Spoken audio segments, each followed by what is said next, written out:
અભય થઈને નિષ્પક્ષતાથી નિરપેક્ષ રીતે વાસ્તવિકતાનો અરીસો રૂપી સચોટ માહિતી લાવતો સત્યની સાથે અભય ટાઈમ્સ।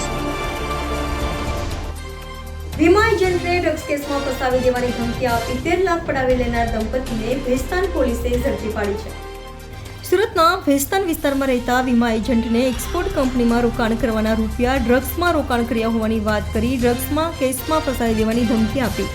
13 લાખ પડાવી લેવાયા હતા। તો ઠગ દંપતી જેમાં વિક્કી જરીવાલા અને કૃષ્ણા વિક્કી જરીવાલ દ્વારા વધુ રૂપિયાની માંગણી કરાતા આખરે વીમા એજન્ટ દ્વારા પોલીસનો સંપર્ક કરાતા ભેસ્તાન પોલીસ દ્વારા વીમા એજન્ટને ડ્રગ્સ કેસમાં ફસાવાની ધમકી આપી લાખો પડાવી લેનાર ઠગ દંપતી વિક્કી જરીવાલા અને તેની પત્ની કૃષ્ણાની ધરપકડ કરી કાયદેસરની કાર્યવાહી હાથ ધરી હતી। ભેસ્તાન પોલીસ સ્ટેશનમાં એક ક્રિમિનલ કેસ દાખલ થયેલો છે। બીએનએસની કલમ 318(4), 336(3), 342(2) અને 61 મુજબ આ ગુનાના ફરિયાદી જે છે ઉલ્હાસભાઈ પુંડલિકભાઈ માળી અને આ ગુનાના આરોપી છે એમાં વિક્કી જરીવાલા આરોપી નંબર 1, આરોપી નંબર 2 કૃષ્ણાબેન વિક્કી જરીવાલા એટલે આરોપી નંબર 1 ના પત્ની એક દેબાશીષ ગ્લોબલ કંપનીનો કોઈ કર્મચારી છે અને એક સેલ એશિયા કંપનીના મોબાઈલ નંબર 8200133628નો જે યુઝર જે છે એ છે। તો આ ગુનાની ટૂંક વિગત એવી છે કે આ ફરિયાદી વીમા એજન્ટ તરીકે કામ કરતા હતા અને આરોપી અને આરોપીના પત્ની એને ઘણા વર્ષોથી ઓળખતા હતા। આરોપી અને આરોપીના પત્ની એટલે આ બંને આરોપીઓ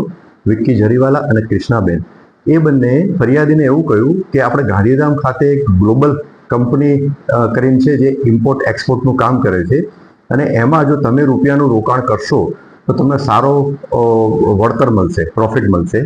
એમ કરી અને ટુકડે ટુકડે આંગળીયા મારફતે અને બેંક એકાઉન્ટ મારફતે 10 લાખ રૂપિયા જેવી રકમ આ ફરિયાદી પાસેથી બંને આરોપીઓએ જે તે જગ્યાએ મોકલાવેલી હતી। આંગળીયા થ્રુ અને બેંક એકાઉન્ટ મારફતે આરટીજીએસ મારફતે ટ્રાન્સફર કરેલી હતી।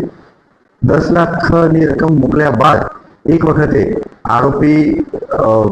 કૃષ્ણાબેનનો આ ફરિયાદી ઉપર વોઇસ મેસેજ આવ્યો અને એમને એવું કહ્યું કે એસઓજી સુરત એસઓજી એના પતિ એટલે વિક્કીને લઈ ગઈ છે અને આ બાબતે પછી ફરિયાદીએ રૂબરૂમાં આરોપી નંબર 2 એટલે કૃષ્ણાબેન જોડે વાતચીત કરી તો એમણે એવું કહ્યું કે એસઓજીની પોલીસ લઈ ગઈ છે અને મેં આ બાબતે ભેસ્તાન પોલીસ સ્ટેશનમાં એક મિસિંગની અરજી પણ આપેલી છે।